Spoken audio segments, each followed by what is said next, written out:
रस का तीसरा अंग है अनुभाव।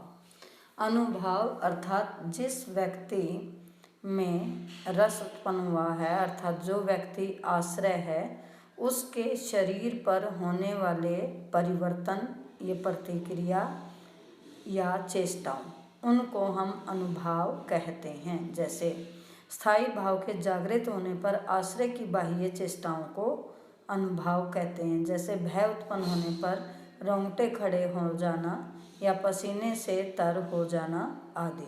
अर्थात अनुभाव शब्द के दो अर्थ हैं। पहला अर्थ यह है कि स्थायी भाव के जागृत होने के बाद जो शारीरिक मानसिक चेष्टाएं, छोटे छोटे भाव जागृत होते हैं, वे अनुभाव कहलाते हैं।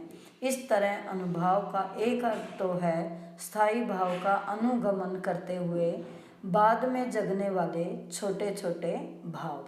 अनुभाव शब्द का दूसरा अर्थ है वे भाव भंगिमाएं जो स्थायी भाव का अनुभव कराती हैं। उदाहरण के लिए, कोई व्यक्ति क्रोध में है, इसका पता हमें कैसे चलता है?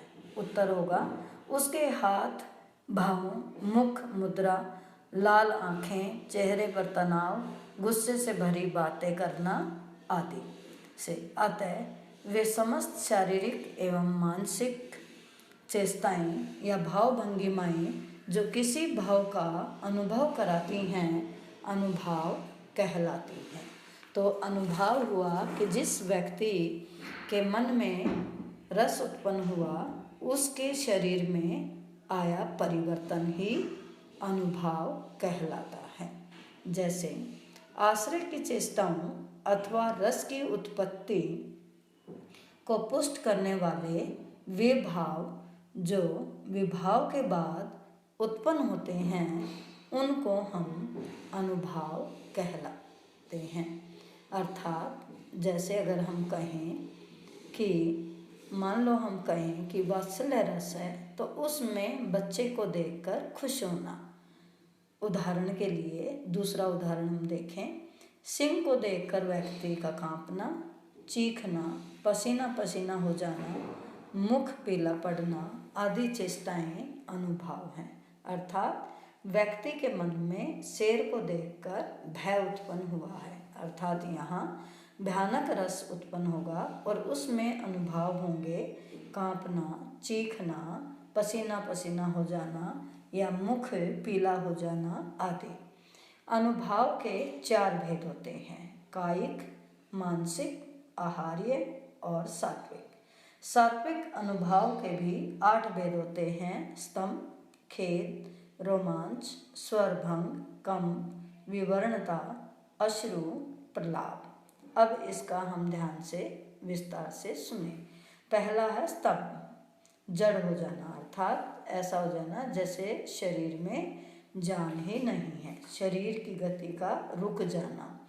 दूसरा स्वेद, पसीना आना, कि कई बार हम डर कर या शरीर में पसीना आ जाता है, घबराहट में पसीना आता है। अगला है रोमांच, अर्थात रोंगटे खड़े हो जाना कि आगे क्या होगा यह सोचकर। अगला स्वर भंग, अर्थात स्वर ही मुख से ना निकले, जिसमें हकलाना, तुतलाना, घबराहट में आवाज़ ठीक से ना निकल पाना। अगला है कंप, अर्थात कांपना, कि शरीर कांपने लगना, कि शरीर जो है वो कांपने लग जाता है। इसके बाद है विवरणता, अर्थात चेहरे का रंग बदल जाना, कि कई बार चेहरा पीला पड़ जाता है घबराहट के कारण, तो वहाँ विवरणता होगी। फिर है अश्रु, आँखों से आंसू निकलना, अर्थात घबराहट में आँखों से आंसू निकल आती है, तो आंसू निकलना।